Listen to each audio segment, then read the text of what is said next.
L'empire du milieu est désormais le maître du monde de l'art. La Chine accueille 41% des ventes aux enchères tout art confondu, anciens, modernes ou contemporains, alors qu'en 2004, ce chiffre ne s'élevait qu'à seulement 1,6%. Fini la suprématie des places fortes comme New York ou Londres, c'est à Pékin, Shanghai ou Hong Kong que l'offre et la demande se rencontrent le plus. 2 décennies de croissance économique effrénée ont produit quelques 250 milliardaires et 300 000 millionnaires en dollars qui investissent leur argent dans les œuvres d'art. Les Chinois investissent, placent leur argent et considèrent l'art comme étant une valeur d'investissement.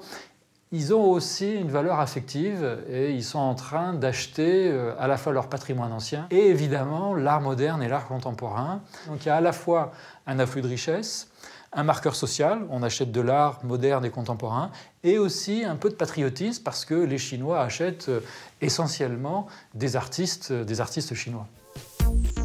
En à peine 10 ans, cette fièvre acheteuse a eu pour effet de hisser 5 artistes chinois dans le top 10 des artistes contemporains les plus chers.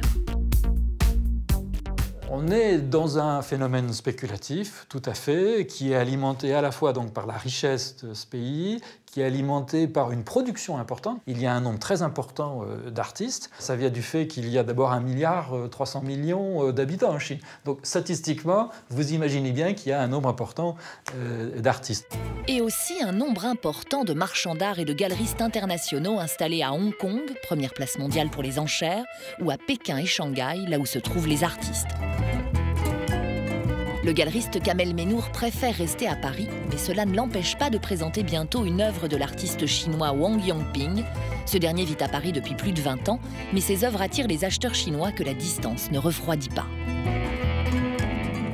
L'artiste Wang Yongping est un artiste global, donc un artiste que les collectionneurs chinois souhaitent acquérir. Donc là, on reçoit déjà des mails, puisque c'est un des artistes les plus importants des artistes contemporains. Ils sont une quinzaine et il fait partie très largement de ces 15 artistes.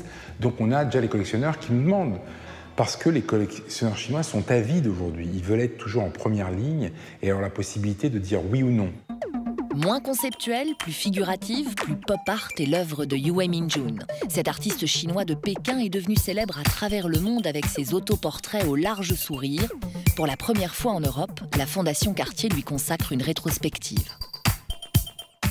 Il a eu un très grand succès iconographique, un peu à la Warhol, si on peut le comparer. Son imagerie, son vocabulaire est extrêmement populaire et frappe les neurones. Mais à travers ce sourire, on voit, si on regarde bien, avec attention, on voit les pires horreurs. On voit des cadavres, des scènes d'exécution. Donc le sujet, il n'est jamais facile. Avec le rire, j'exprime la douleur que je ressens par rapport à la vie. Les gens qui m'admirent en Chine sont nombreux. La Chine n'est quand même pas une plaque de fer uniforme. C'est un monde de paradoxes et de conflits, donc les gens peuvent y voir des richesses. Il y a quand même beaucoup de gens qui aiment mes œuvres. Par exemple, cette toile intitulée « Exécution » s'est vendue en 2007 plus de 4 millions d'euros. Une œuvre plutôt critique, mais tolérable pour le pouvoir de Pékin. Le gouvernement chinois a compris l'influence du soft power, vous savez, cette espèce de diffusion d'une culture dans le monde entier, qui est une façon finalement de créer un rapport de force géopolitique. Et ils ont bien compris aussi que faire des gros chiffres en vente publique, c'était une façon d'attirer l'attention des collectionneurs internationaux. Et donc, moi, je ne peux pas ne pas imaginer qu'il n'y a pas un certain nombre de manipulations de la part de grands collectionneurs qui vont faire gonfler les enchères de ces artistes pour faire afficher des montants importants et montrer comme ça à la face du monde que tel artiste est devenu un artiste important. Tout dépend de l'artiste quand même. S'il est trop dissident, comme Ai Weiwei, le pouvoir chinois tente de le faire taire, mais visiblement, il n'y a rien à faire.